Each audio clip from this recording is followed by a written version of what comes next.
to da prođe. Sad, možemo dublje da idemo u problem, u suštinu, biti tog problema je da na kraju krajeva mi realno nama hvali jedna struktura koja bi bila struktura koja je održiva.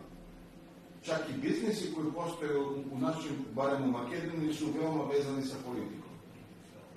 I ako je partija koja treba da na vlast, to je onda funkcionalni biznis. Ali da ne idem tom ulicom. Izvinim.